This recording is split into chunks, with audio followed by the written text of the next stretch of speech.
Battle of Red Mountain, and the Rise and Fall of the Tribunal. The following is a transcript of the words of Lord Vivec addressed to a dissident priest, Malor Omain, who confronted Vivec with the Ashlander traditions surrounding the Battle of Red Mountain and with the prophecies of the Nerevarine, and to unnamed magistrates of the Inquisition who joined Vivec in interrogating the dissident priest. Who can clearly recall the events of the distant past? But you have asked me to tell you, in my own words, the events surrounding the Battle of Red Mountain, the birth of the Tribunal, and the prophecies of a Nerevar reborn. Here is what I can tell you.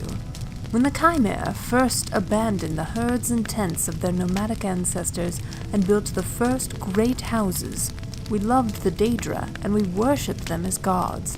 But our brethren, the Dwemer, scorned the Daedra and mocked our foolish rituals, and preferred instead their gods of reason and logic. So the Chimera and the Dwemer were always at bitter war until the Nords came and invaded Resdain.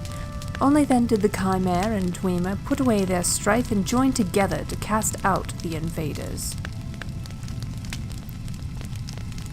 Once the Nords were driven out, General Nerevar of the Chimera and General Dumak of the Dwemer, who had come to love and respect one another, resolved to make peace between their peoples.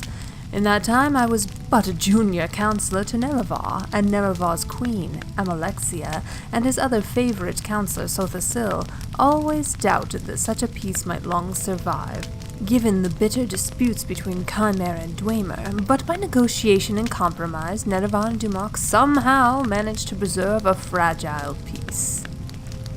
But when Dagoth, Lord of House Dagoth, and trusted as a friend by both Nerevar and the Dwemer, brought us proof that the High Engineer Kagranak of the Dwemer had discovered the heart of Lor Khan, and that he had learned how to tap its powers and was building a new god, a mockery of the Chimera faith and a fearsome weapon, we all urged Nerevar to make war on the dwarves and destroy this threat to Chimera beliefs and security. Nerevar was troubled. He went to Dumak and asked if what Dagoth said was true, but Kagranak took great offense and asked whom Nerevar thought he was, that he might presume to judge the affairs of the Dwemer. Nerevar was further troubled and made pilgrimage to Halamayan, the sacred temple of Azura, and Azura confirmed all that Dagoth said was indeed true, and that the creation of the new god of the Dwemer should be prevented at all costs. When Nerevar came back and told us what the goddess had said, we felt our judgments confirmed, and again counseled him to war, chiding Nerevar for his naive trust and friendship, and reminding Nerevar of his duty to protect the faith and security of the Chimera against the impiety and dangerous ambitions of the Dwemer. Then Nerevar went back to Vardenfell one last time, hoping that negotiations and compromise might once again preserve the peace. But this time, the friends Nerevar and Dumak quarreled bitterly, and as a result, the Chimera and Dwemer went to war. The Dwemer were well defended by their fortress at Red Mountain, but Nerevar's cunning drew most of Dumak's armies out into the field and pinned them there, while Nerevar, Dagoth, and a small group of companions could make their way into the heart chamber by secret means. There, Nerevar and the Chimera king met Dumak, the dwarf king, and they both collapsed from grievous wounds and draining magics. With Dumak fallen, and threatened by Dagoth and the others, Kagranak turned his tools upon the heart, and Nerevar said he saw Kagranak and all his Dwemer companions at once disappear from the world. In that instant, Dwemer everywhere disappeared without a trace. But Kagranak's tools remained, and Dagoth seized them, and he carried them to Nerevar, saying, "That fool Kagranak has destroyed his own people with these things. We should destroy them right away, lest they fall into the wrong hands." But Nerevar was resolved to confer with his queen and his generals, who had foreseen that this war would come, and whose counsel he would not ignore again. "I will ask the tribunal what we shall do with them, for they have had wisdom in the past that I had not. Stay here, loyal Dagoth, until I return." So Nerevar told Dagoth to protect the tools in the heart chamber until he returned.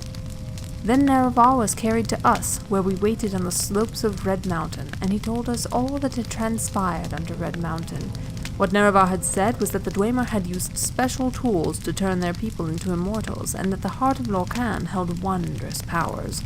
Only later did we hear from others present that dl'd had thought the Dwemer destroyed, not made immortal, and no one knows for sure what really happened there.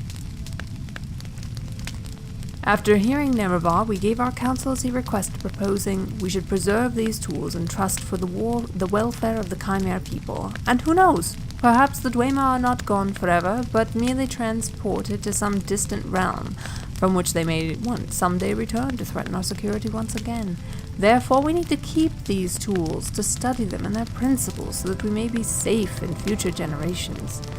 And though Nerevar voiced his grave misgivings, he was willing to be ruled by our council under one condition: that we all together should swear a solemn oath upon Azura that the tools would never be used in the profane manner that the Dwemer had intended. We all readily agreed and swore solemn oaths at Nerevar's dictation.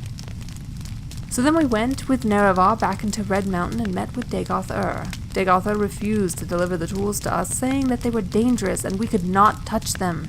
Dagoth-ur seemed to be irrational, insisting that only he could be trusted with the tools, and then we guessed that he had somehow been affected by his handling of the tools, but now I feel sure that he had privately learned the powers of the tools and had in some confused way decided that he must have them for himself.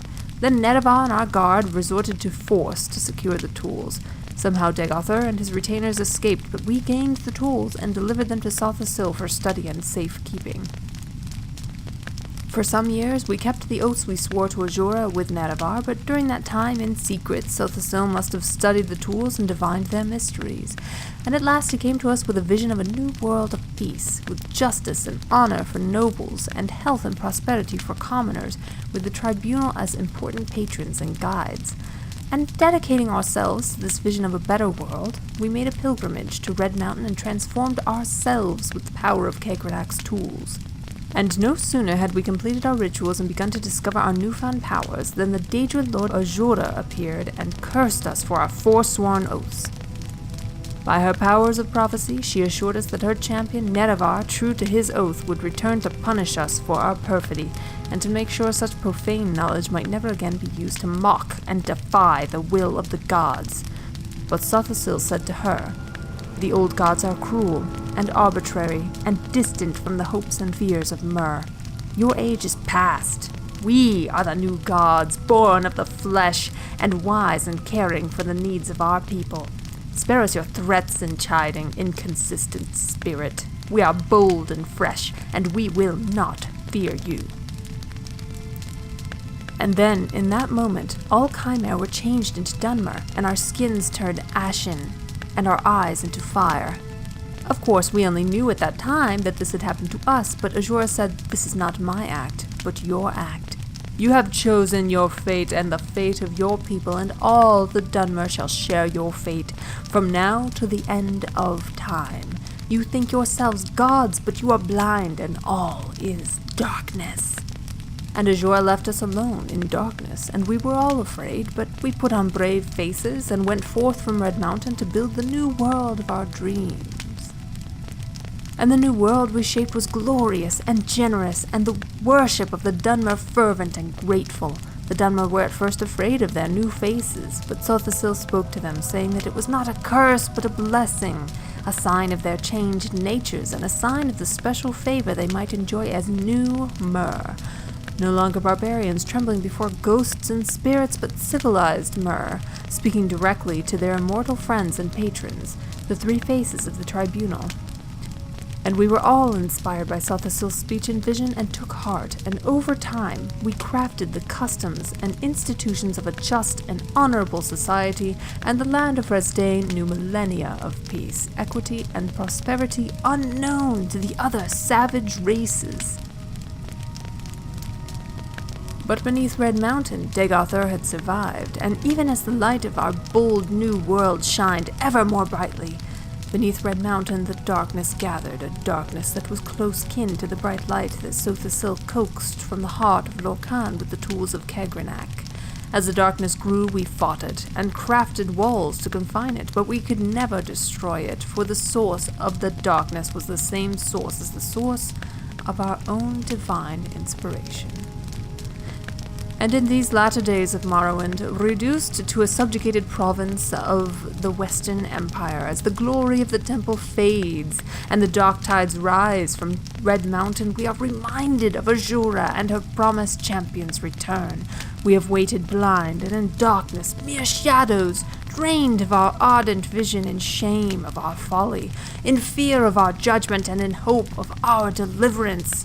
We do not know if the outlander claiming to fulfill the prophecies of the Nerevarine is our old companion Nerevar Reborn, or a pawn of the Emperor, or a catspaw of Azura, or some simple twist of fate.